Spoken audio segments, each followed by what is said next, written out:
Haima. Nyansikia sauti kidogo. Aha. All right, Tosha. Let's go. Ameingia. Take a seat. Ameingia. Yes. Take a seat. Daima. Haya, twende kabisa. Daktari akiingia. Shangwe, makofi, vigelegele. Aha. Kenya kipenzi. Twende kabisa.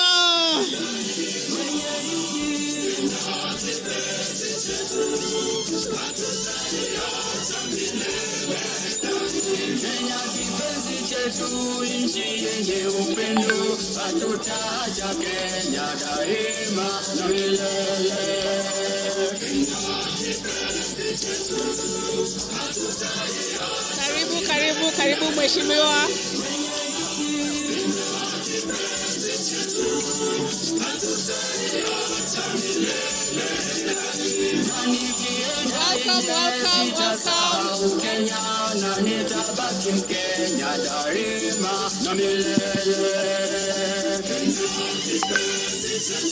Karibu mheshimiwa. Welcome to the DMV. Karibu.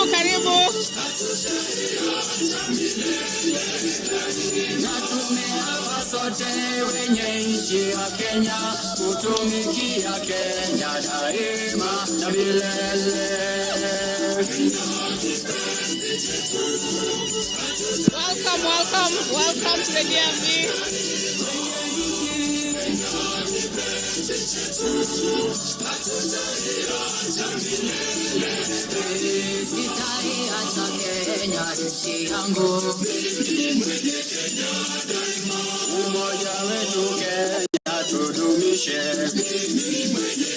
Asante sana. Thank you everybody.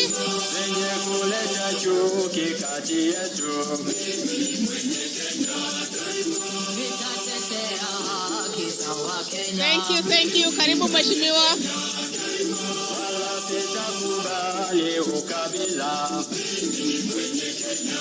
Thank you. All right, let's get settled. We're still standing. We stay standing. Asante sana. Ladies and gentlemen, good evening. Welcome to the DMV Diaspora meeting, the town hall at the Hyatt, Baltimore today. It's our pleasure to introduce to you the program for the evening. Our keynote speaker is none other than Dr. Fred Matiangi. And we thank all of you for joining us this evening. And to officially begin our program, we will start with the national anthems of our host country, the United States of America. And of course, our beloved Kenya, followed by a word of prayer to open our program from Pastor Bonnie Getugi. So to start us off, I'll ask Brenda and Zoe, kindly come on stage. We'll start with the Kenyan national anthem.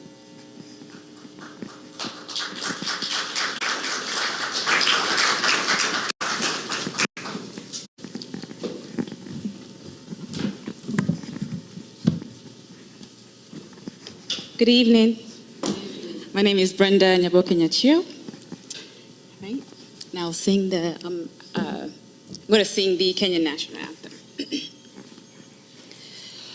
Oh God of all creation, bless this our land and nation. Justice be our shield and defender. May we dwell in unity, peace and liberty. Plenty be found within our borders. Let one and all arise with hearts both strong and true. Service be our honest endeavor, and a homeland of Kenya, heritage of splendor, from where we stand to defend. Let all with one accord in common bond united, bless this our nation together, and the glory of Kenya, food of our labor, fill every heart with thanksgiving.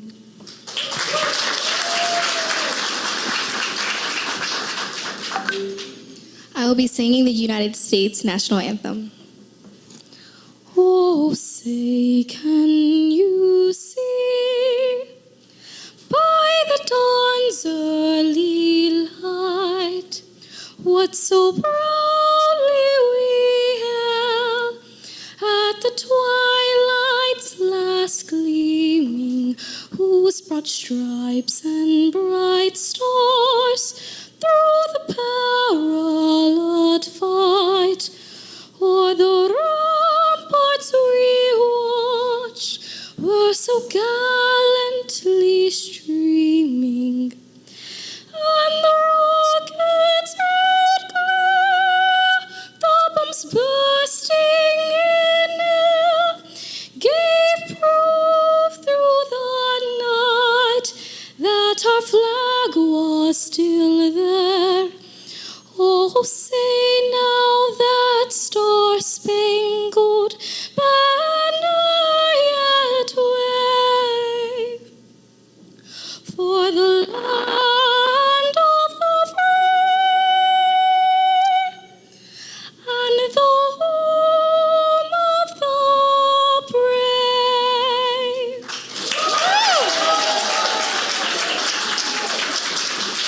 Pastor Getidi, welcome. All heads bowed, eyes closed, let us pray. Mighty, everlasting, loving, ever-loving Father, we thank you for allowing us to assemble here in this building called by your name.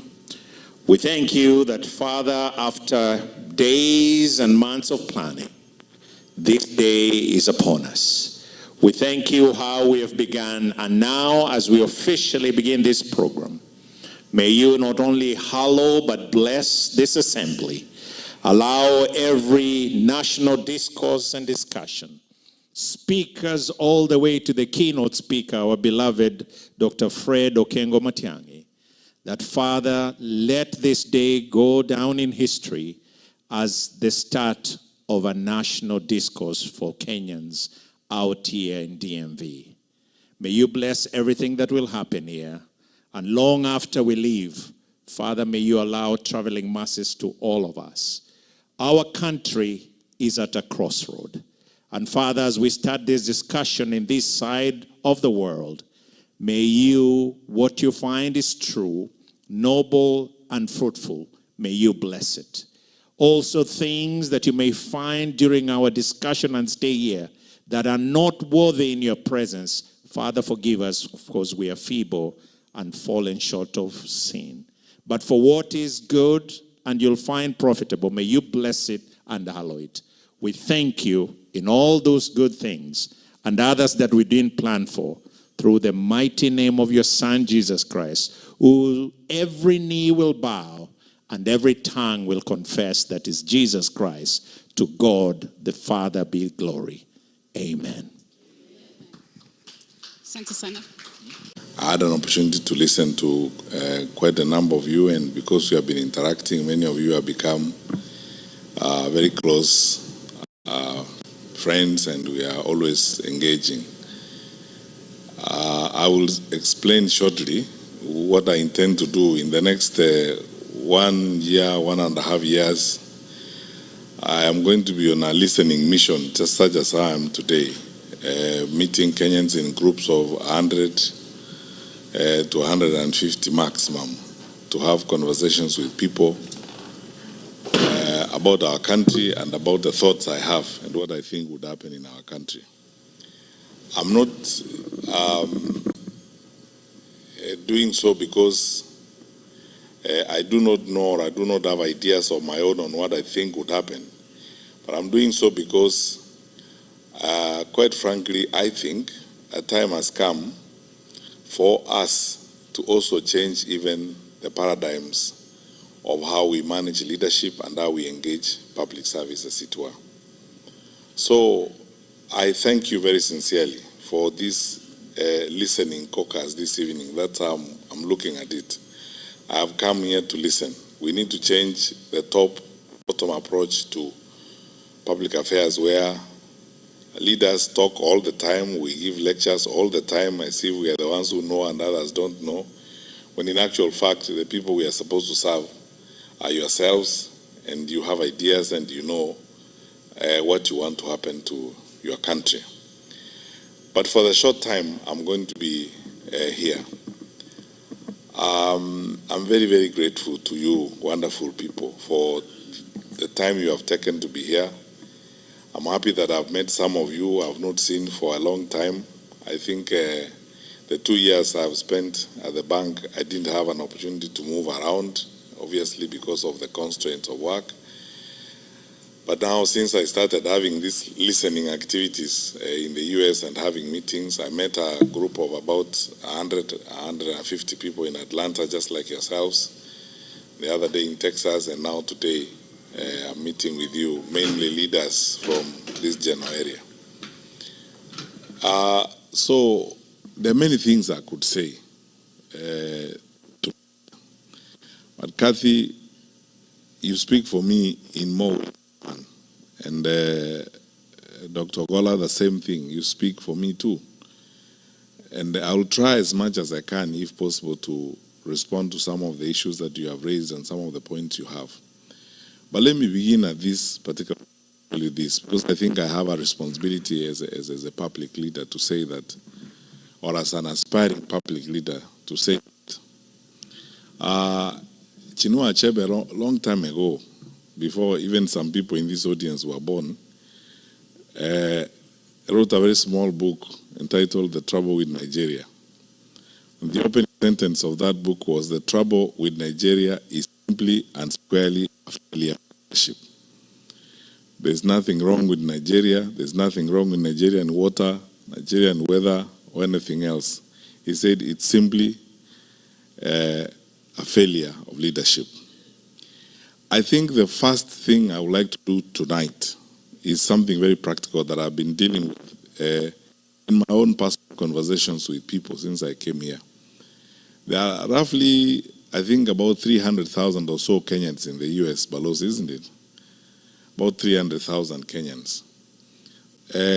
When it came to registering to vote, probably about 10,000 or so registered to vote out of those 300,000 Kenyans.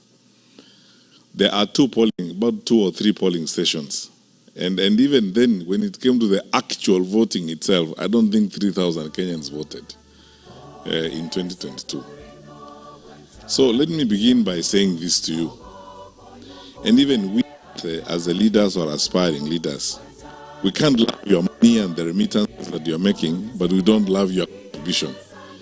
My first challenge to you, wonderful people, is that you need to participate in electing the leaders of Kenya, so that then you can hold people to account. So because I'm a presidential candidate, I took it upon myself to begin conversations with people on how we can make this happen. And this morning I was talking to the people at the mission, and Mr. Mwaura, we agreed that you are going to form a small team that brings together leaders and representatives from other cities in the US, so that we can complete a proposal on how we can increase the polling stations in the US from the current 3 to 10 or 15, and then begin a process of sensitizing the Kenyans who are here to participate in the electoral process. Because, my brothers and sisters, whatever we do, unless we are participating in making that decision on who is going to make decisions for us. I mean, what are we going to talk about if you are not participating? We can only whine and dine and complain about it. And I might tell people in Nairobi, for instance, that if the middle class in Kenya actually wanted to change the country, they can change the country. Going to Karen Club, having drinks at Karen Club is good, but it will not get us to where we want to go. Participating in the process will get us there. We can stay on X, it's a good forum, we can engage, yes, but voting, actually voting and going to vote makes a difference, because that way then you'll be able to take decisions that affect the way in which your country is managed. So my challenge to you, leaders, is that please follow up on this discussion we had with people at the mission to complete a proposal that will be looked at by the IEBC on front. As leaders who are outside of government, we have already started a process of both petitioning the IEBC and also with a perspective of going to court if need be, to see to it that we have more polling stations here in the US so that you guys can vote. Because if there was a polling station here tonight in Baltimore, there are more people here who would vote than all those who voted in 2022 from the US in the first place. So this is something I think we need to work on. That's where we need to start from in terms of our participation and so on. So let me go to my brief remarks tonight, and then I am looking forward more to interacting with you and answering questions and giving you my perspectives. And Kathy, I'm going to answer your questions, the ones you asked me about my experience in public service and what I think I'll do differently, as it were. Now, there's nothing wrong with our country. That's where I'll begin. I am one of those people who had the privilege of serving my country in the position of a cabinet minister for 10 years, 2 terms with President Uhuru Kenyatta. That was one of the best times in my life.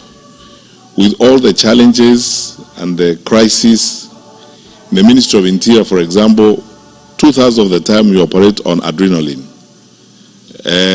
Because you sleep with phones on either side of your bed. There's no single night that you'll go through the night without those phones ringing, and none of them calls you to wish you happy birthday or to wish you a good night's sleep. It's a crisis after crisis after crisis. A dam has burst out in Solai, in Nakuru, and it has swept down families. Nobody knows, even at that time when the regional commission doesn't know how many families have been swept down. And that is 11 o'clock at night. From then on, there's no night for you, because you have got to gather the country together and make, decisions. Some crazy fellows have probably crossed the border, and we have been tracing them, and we have lost them. And chances are that they are likely to be terrorists, and nobody can trace them. We have lost them a bit somewhere between one point of the border and another. You cannot go to sleep because you don't know where they are headed. Because if they get there before you get them, you know what's going to happen. So have the time. That is the kind of life that you lead. But I want to say this, and this is my testimony. I say this very sincerely from the bottom of my heart. I thank the Lord for every minute, every hour I served. And as I said, it's the best time in my life. We were not, we were not the most, perfect or ideal group of people. But by God's grace, we were able to do much. And then I got to know the country in ways I never knew it before I went to public service. And enjoy and love my people more than I loved them before I came in, because I came to go into people's lives, you meet ordinary people and their experiences on a day-to-day basis. Some of them are heart-wrenching, others are, inspiring, but it's all in a day's work, and it's a very exciting opportunity to serve. And for those of you who were with us last night, I spent a lot of time telling you about some of those experiences and how great they are and so on. So, since independence, nearly 63 years now, we've had self-rule, we've had 3 administrations, actually 4. This is the 5th administration. And in addition to, peaceful transfer of power, we have been relatively stable except for when we have had challenges such as we did in 2007 and when we have had, security challenges of one kind or the other. We are the anchor state in East Africa, and on the Horn of Africa, that's how we are perceived. We are the most influential and probably consequential environment within the Horn of Africa. Believe me when I say this to you, because of my exposure and travel, we are some of the hardest working people on the continent. And, we have one of the most educated populations. The reason why people choose us for investment and so on is the leverage we have is the human resource capacity that we have in our country.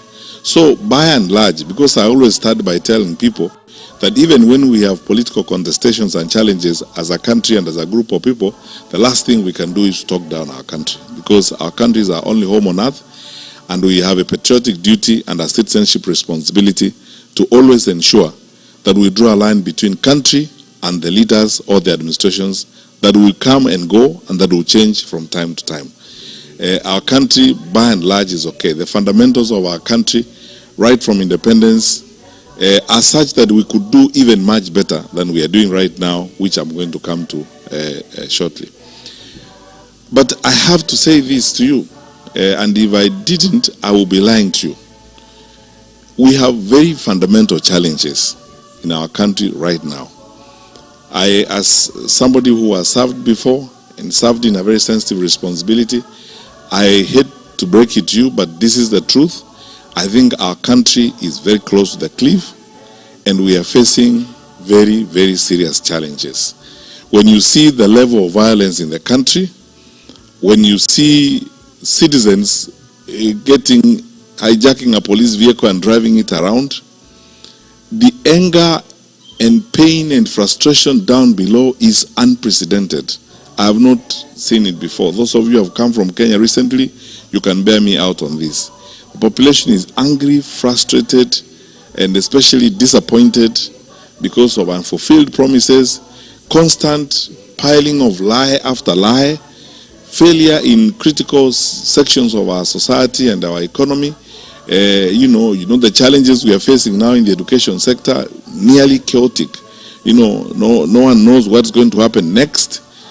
Capitation not going to schools. I am told, because I speak to a lot of principals these days, that the schools are going to close a bit early because, of budgetary challenges and so on.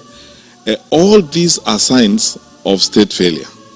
But the one that worries me most, and the one that should worry you most, is one, that level of violence. And you are Kenyans, I'll be very candid with you. How Mungiki, how Sungusungu, and all these violent groups came up is they started, first of all, because the former state failed, the informal state took over. So as a result of the violence and the recklessness that we have seen from the formal state, the vigilante industry is going to start growing. And if the vigilante industry grows, it means we are setting and moving to an element of anarchy. That happens when our leaders are making excuses, and saying, it is this tribe or that tribe. It is the Kikuyus who are trying to destroy government and so on. I said in public the other day when I was in Kiambu that, this has been essentially a history of excuses. In the first year of the administration, they said it's Uhuru and his administration that left us empty coffers, that didn't do anything, and so on. Whole year. The following year, it was Raila and Asmio and the Luos who are bringing maandamano and causing problems. Whole year gone. The third year, it is Niwakikuyu wanataka kuharibu serikali. The fourth year, it will be Niwakisi na Wakamba na Waluya wanataka kuharibu serikali, and so on and so forth. That's why I say there's nothing wrong with our country, except that we elected through a democratic process incapable leaders. who clearly, sometimes you wonder whether they had a plan to govern or they had a plan to do something else. Because if they had a plan to govern, we will not be in the state in which we are. And now, I want to answer the first question, Kathy, you asked. What would be the difference? I want to be absolutely frank with you. I am here and I am interested in running because I believe that I will offer better management and better coordination of government than what we are seeing.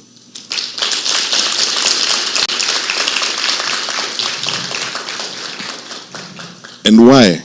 I said the other day in a TV interview that after 10 years of service as a minister and the last 4 of them spent as coordinator of government activities, I understand government almost like the back of my hand. That you know, what actually needs to be done, Kenyans are not looking for a government to cook 1 million chapatis for them. They are not looking for, Kenyans are not looking for a government to make the bed for them or raise the children for them. Or, you know, the Kenyans are looking for a government that will do one thing. Just wake up in the morning, go put your ass on the chair and work. That's all. Do your work. And don't make excuses. You know, when you're supposed to do the work, don't make excuses and say it's so and so, it's so and so. My commitment, and I've been telling fellow Kenyans that since I put my name on the ticket and I put my hand on this, I'm saying this, hold me to account. I will not make excuses. I will not shirk. I will not hide. I will not fudge. I will not bend from responsibility. I will face responsibility head on and do the right thing. And there's no problem because you see in Kenya, you have a fantastic institution called the public service. The public service in Kenya has been the basis on which as a country we have stood. People go into the public service, they do a fantastic job. Many of them are very professional and very committed people who need, and that's my second point, Kathy, who need trust, leadership that they can trust. Because the trust deficit in the administration is uncoverable. The distance between what they say and the truth is uncoverable. That people need trustworthy leaders, people they can trust. That if they tell you this is going to happen, it is going to happen. That's why I don't want to spend so much time criticizing others. I would like to spend more time saying, in my view, we would like to have a trustworthy government. A government you can believe, a credible government. Whether it's foreign policy, you know, our country, Kenya, over the years has been known for 3 things: stability, reliability, and credibility. That you know what we tell you is credible as a government. The reason why we are an anchor state in the Horn of Africa and in East Africa is because our neighbors trust us. Over the years, they have trusted us. The largest UN office in the south is in Nairobi. We have very credible relations with the United Nations High Commissioner for Refugees. How on earth can we be the ones arresting opposition leaders and returning them at night to their countries? These things are hurtful to our image as a country. They affect our citizens, especially those of you who live outside the country. If today you are a consultant, a Kenyan consultant in Khartoum, working for a UN agency, how would you be comfortable when that government probably thinks you are a citizen of a hostile country? And it is unnecessary, the things we need to do. So, Kathy, I think the difference would be, I am interested in, and I believe there are many people in Kenya who are looking forward to honest and trustworthy leaders, people they can believe and people they can trust. All of you wonderful people grew up in an environment where you know viongozi wa kitaifa, wakubwa wa serikali wakizungumza mahali pale waseme kuanzia mwaka ujao mpango wa elimu utakuwa namna hii. Kila mtu anaamini hakika hivyo ndivyo itakuwa. Lakini tuseme ukweli, leo watu wakisimama pale ahadi, tumepata ahadi kama maelfu sijui 15 na hakuna hata moja, nothing. In 2022, just before the elections, I was invited to a meeting by Archbishop Ole Sabit and the Anglican bishops. And I spoke to them, this video clip that has been doing rounds all over.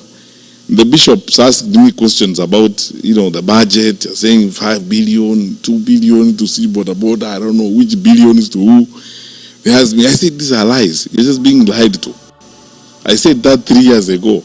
And Kenyans, it has come to pass. And I said, the Chief Justice invited us to a meeting in Naivasha of the National Council for Administration of Justice. Everybody was in the room, including judges of the Supreme Court and the DPP, the entire justice sector was there. Then I was asked, including the late Chebukati who attended the meeting, I was asked this question about money and campaign finance.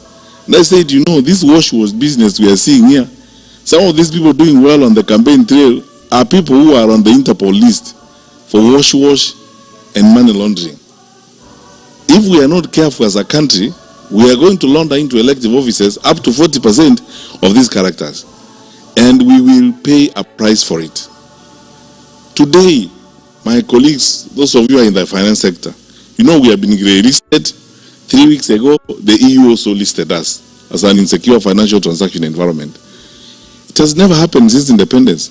And the reason why I was very surprised about that EU one is that we are the only country in East Africa on that list. I want to be diplomatically sensitive. Sitaki kuongea mambo mengine niseme unajua hata Burundi haiko huko. Somalia haiko huko. Sisi tu ndio tuko huko kwa East Africa. Sisi ndio tumeandikwa hapo. Tunafanya ujeuri wa fedha vile tunafanya. So these are the issues. This is the reason why I would like to run for president, because I believe our country deserves and should get better. Our country deserves and should get better leadership, in my view. And you're not going to bring it from Mars or from Jupiter. The people are there. They are willing and ready to serve their country. What they need, Bible ambayo inaweza kukuangusha. I go to churches there every day, singing songs, hymns, trying to pretend that I am holy. I am a sinner like you. It's just that I am a realistic sinner who will say,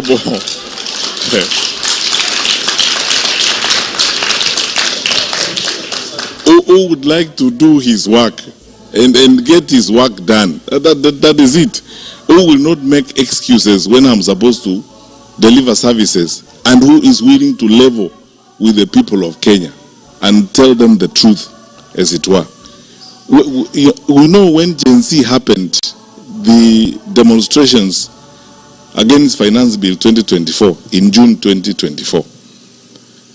First of all, I asked very many people, and the privilege I have is that you cannot hoodwink me. I think, as someone said in this room, the late John Mijuki and myself are probably the most consequential ministers of security in independent Kenya. I was there for 5 years. I know our capacity and I know what we will do. How was our parliament overrun in broad daylight, and parliament is 2 kilometers from State House? So, and then MPs were scampering for life. What is shocking to me to this day, honestly speaking, and you Kenyans, this is something you should ask yourself questions and answer. No one has asked the question, what actually happened and why? Because in ordinary circumstances, we should have had an all-parties parliamentary inquiry, where all parties come together, have a parliamentary inquiry. In fact, if I was president that time, I would have worked with the leader of majority and worked with the speaker to have an all-parties parliamentary inquiry. Why? It would have given me an opportunity as president to listen to the Gen Z and to have an opportunity for them to ventilate so that I understand what is actually going on, have the parents come there, and it would have given us an opportunity as a country to do deep dive and soul searching on what we had not done that caused Gen Z to get to that point. So, we did not do it because viongozi wa kitaifa think they know everything. Then 25th June came, 2025. We lost more lives. Then Sabasaba came. We lost more lives. And my brothers and sisters, we cannot continue that way. That is not how we are supposed to live. And in all that, you can see irresponsibility, dereliction of duty, recklessness. And it's best demonstrated by the language you have heard leaders use and the sentiments that you hear leaders using. I was shocked in this day and age, 63 years after independence, there's somebody who talks about tribes. Where do you live? I mean, those things, nobody talks about those things anymore. I asked some friends last night where we were having dinner. Which one of us goes to hospital in Kenya and you are sick? You are very, very sick. You are shivering in your car.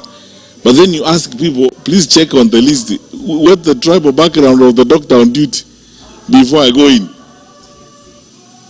Because you just get in, you are treated, and sometimes you don't even know the ethnic background of the fellow who's treating you.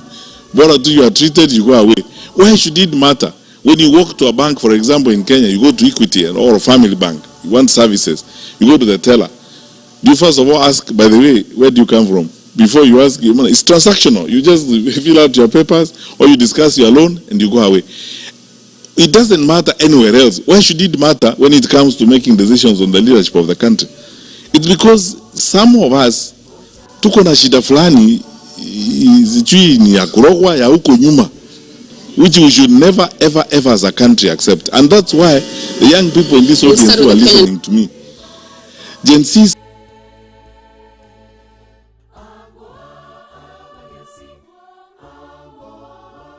and I think I'll explain this. I believe some of you will probably be hearing this for the first time. The world over, police have what we call the foundational conduct of police is actually based on what we call the theory of training. In many countries, especially in communist-related countries or in Eastern Europe, police are trained to suppress the population, or they are trained in some cases to do work that is essentially militaristic and so on. Many civilian countries, especially democracies like ours, we train our police for purposes of just law and order, preserving law and order and tracing or investigating crime. So I'm saying this because even when I was in the Ministry of Interior, I was invited several times to Parliament to address these issues like extrajudicial killings and forced disappearances and so on. And I kept telling, I would tell members of Parliament, and I would tell you today as Kenyans, and please, this is the fact of the matter. Our police and our security, our domestic security teams are not trained to suppress the population, or they are not trained to control, or as I said, brutalize the population. That is why our police system is civilian supervised, because the minister is a civilian, the president and the National Security Council in most cases is populated by civilians. Our security teams are civilian supervised. They're supervised by civilians, not trained security people as it were. And because of that, the police developed the elaborate document called standing orders. The police have got standing orders. And the standing orders basically is the code of conduct for the police. It is because everybody realizes that sometimes there may be individual police officers, and there have been cases where individual police officers have acted beyond the law or beyond their powers under the law. And that happens with every profession, because we have a code of conduct for teachers. I was Minister for Education, and I know cases where teachers were dismissed and punished for having affairs with students and that kind of thing. Because of that, that is why I normally say we have to drill down on these issues in a very specific manner. And that's why we call for accountability. And in cases where investigations have been done and culpability has been established, police officers have been jailed, and some of them have been punished. In cases where some of them have even been charged with manslaughter or even murder in that case, or execution for that matter. That's why on this particular issue, if you ask me what's my take on it, I have been calling for accountability. Let there be accountability for what has happened. And by the way, no one should tell you that we cannot get to the person who actually shot that person. Because you see, these teams move in the command in small groups as platoons and so on, and they are assigned particular areas when they are given assignments in the morning. So we can actually, there are many other things. I don't want to look like I'm betraying my former colleagues, senior security officials, but there are ways in which it can be established. You can drill down to the actual officers who are involved in those particular acts, and they are brought to book. They are punished. And if we don't do that, then we will have a rogue, security system. The reason why we always insist on accountability is because that is how civilian supervision is going to restore and ensure dignity in the policing of the country, as it were. Let me give you an example. A number of times when I was minister, I had these experiences, and let me give you practical examples. A border rider was killed by some police officers somewhere in Marani or somewhere there.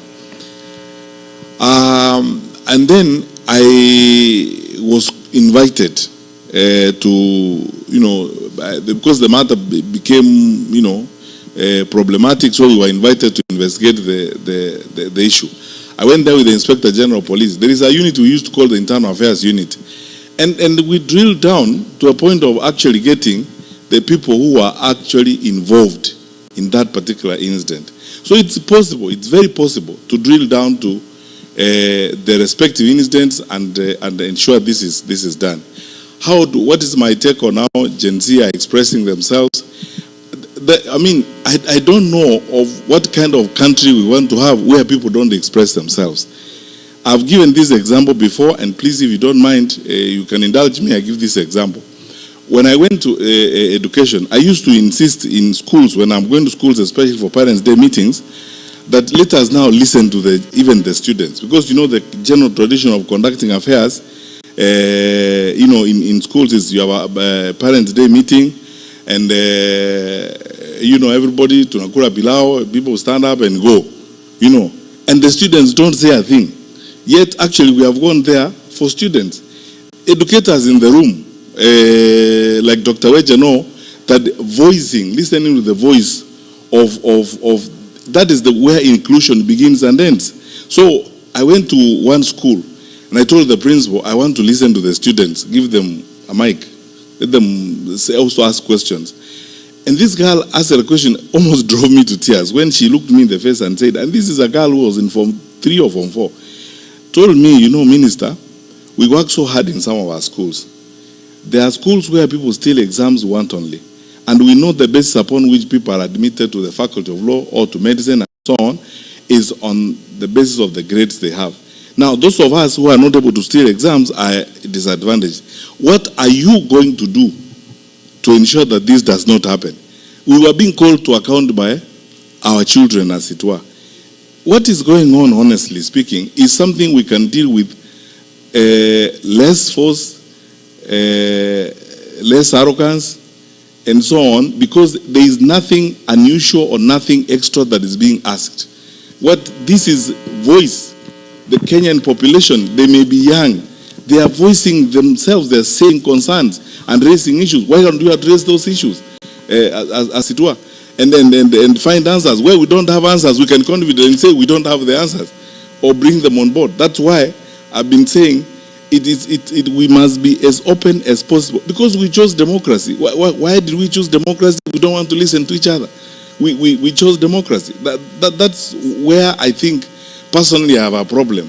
That we are not listening. Let's listen to the issues that are being raised.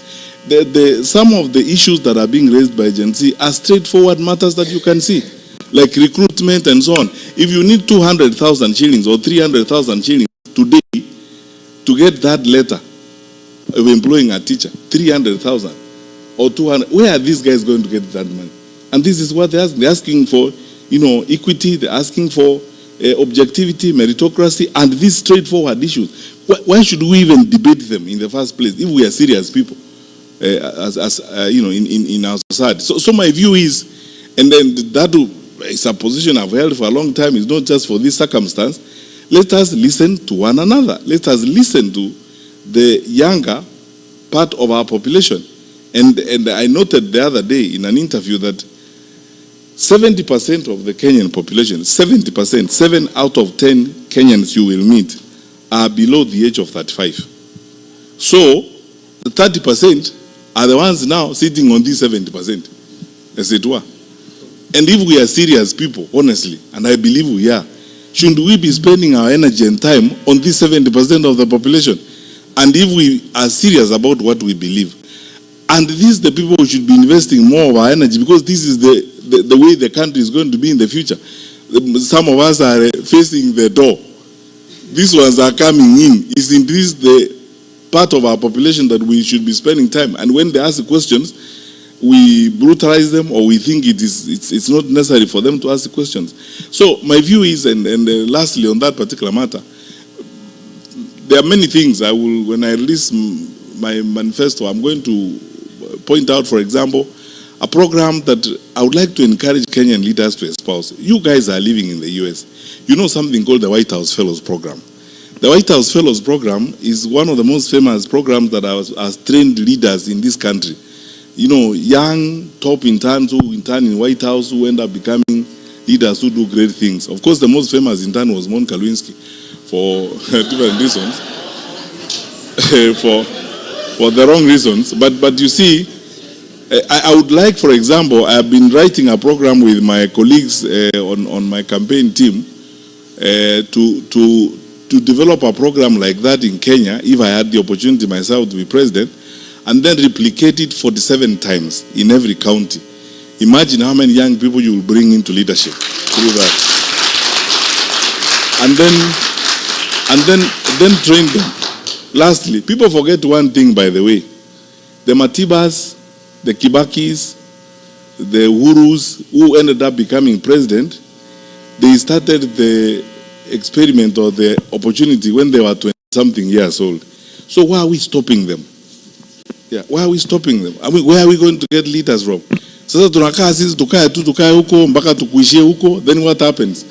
Because we should now begin that process of trying those 20-something, bringing them, you know, and working on that program. So my vision, which I will publish in the document, is that one of replicating that White House Fellows program and replicating it for 7 times in every county, and then using it to begin a new process of training young leaders. And I swear to you, I will manage it through a very brutal meritocratic process. Brutal. Yeah. I will not care whether somebody is Rendire or Michikenda or wherever they come from, whether they are pink, green or yellow. How will you hold President Ruto when he's out of office and the complicit politicians and police officers accountable for over 94 deaths that have occurred at the protests that have occurred since last year and now? We want to see him jailed. That's what we want. We want all of them held accountable.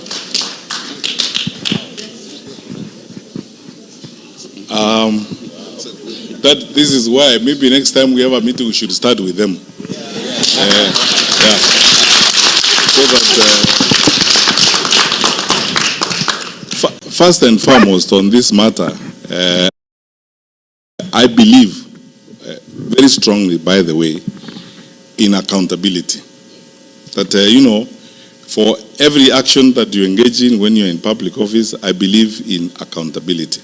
That you should be asked questions and you should answer for what you have done when you're in public office. That's why for many times we have been in public. You know, by the way, I have answered questions myself about Rivayara. I've answered questions about cases of forced disappearances and said where investigations were not complete, the files are there, they should be complete, and I am myself ready to go before an inquiry. I think for this particular reason, and I agree with what you are saying, we should allow, we have enough instruments. You know, we are a country that is ruled by the constitution and rule of law. We have enough instruments. We will not actually even need to reinvent any new instruments or write any new law. We are both local and international instruments. And you know, by dint of the fact that we are signatories to these international instruments, I am sure that some of them will probably not even need us as a government or as a country to invoke them. I have said this before. This is not the first time I'm saying it, so that someone says I'm saying it before Zamia. I have said it before in a separate interview in media in Kenya, that, you know, people need to be advised about one thing. And I used to tell even police officers when I was their minister, don't take instructions from me to do something wrong, because when you're standing in the dock, I will not be there. The truth of the matter is this: let us all pray and hope that, one, we have a peaceful movement and transfer of power, because the stability of the country is very important. And two, when that happens, I promise you that I will not depart from the line of accountability according to the law and according to what happened. So that you see, sometimes our countries have got fragilities or certain challenges that we all know. If you politicize certain things, you can end up plunging the country into a chaotic situation. But if you stay on the path of the law, you are always better off if you stay on the path of the law. And the law assists you. Let me finish with this statement. The former head of public service, Mr. Francis Mudaura, when I was in government, we used to have challenges of one kind or the other. So I used to like consulting these wazes, sit down with the Mudaura. And Mudaura told me one thing that I will never ever forget. He told me, you know, Minister, if you actually lived by the law, you decided to yourself when you wake up in the morning, you are going to respect the law and you are going to follow the law, you will be a very peaceful man, because you will have nothing to worry about. Because the law makes it easier for everybody, for those who are aggrieved, for those who have been accused, to do the right thing. So I think my view is, let us pray even as we part. Let us pray that we have a peaceful arrangement, and through that we ensure that the law and the constitution we have in place, which is strong enough, comes into play. I will not betray the constitution. That's my promise.